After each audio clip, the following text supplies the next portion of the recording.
point, Ian, coalition building. Who do you think will be in government in the next few days? Well, Theresa May, the Prime Minister, the Tory Premier, has vowed to stay on. It looks likely she'll try and build a coalition with the DUP, the Unionist, Loyalist, Northern Irish Party. However, we've just seen news breaking of Arlene Foster, the leader, and she is casting doubts over May's future. Let's not forget she's gone into this election seeking to build a mandate and has effectively come back with less seats. Therefore, her future looks untenable, shall we say, and we'll see how the DUP reacts. Recently, they've been very close with Sinn Féin, their power sharing and their issues over there. That would be the natural partner, but we've also seen this morning Jeremy Corbyn, the Labour leader, seeking to build his own coalition. The Greens have told me they'll do anything to stop the Tories, but the Liberal Democrats, who actually may be the kingmakers in this, are refusing to enter in a coalition. Well, because they know what happened last time, don't they? Indeed, yeah. And there was a bit of a backlash, of course, we saw with, in 2010, Nick Clegg took them in. Of course, he lost his seat last night, which was very interesting. But yeah, he's being punished for going into coalition with the Conservatives? I don't think so. I think it was the vote share of Labour. We saw a populism rising in sort of Western democracies. And we've seen that now with Jeremy Corbyn. He's pushed up the vote share, and that's what happened in Sheffield Hallam, I feel. Not so much a backlash. The backlash was more in 2015 against Nick Clegg. But it's very interesting now. That's all about the talks as to what goes on, whether Theresa May can stay in power. Because let's not forget, we have to see how the Tory MPs react to this, the backbenchers. Well, traditionally, they're quite ruthless, aren't they? If they lose seats, they generally go after the leader quite rapidly.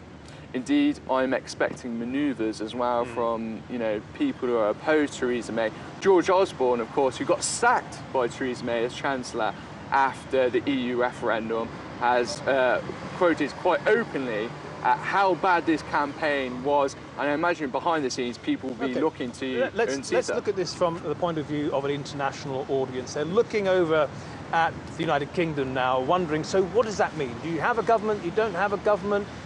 Where are we now? Well, the one word I would use is uncertainty.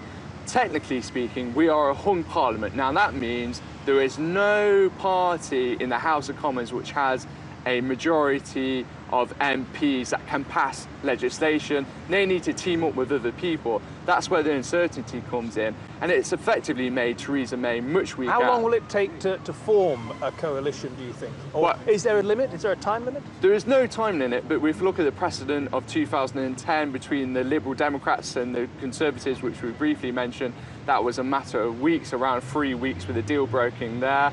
I expect a similar time here. They're quite pragmatic. They would like to get on with things. The DUP, of course, are pro-Brexit, so are the Tories, and I think they will want to settle something soon. But I think a big question remains around the Prime Minister Theresa May's head and if she can stay on. So we have about 45 minutes until she comes out. Just briefly, what do you anticipate from her when she addresses the nation in 45 minutes? It's going to be a concession in the sense that effectively the Tories have lost this election. Jeremy Corbyn was the rank outsider. He's really proven the critics wrong. She's going to have to make an admission there. She has to make an admission to her own party that she's led them to losing seats. And also she's trying to bring the nation together, which is clearly divided. We've got results all over the place. In Scotland, for instance, Tory have made gains, but then the SNP still have more than 30 seats. So she's trying to bring the nation together. Okay, we are going to be looking at Brexit now.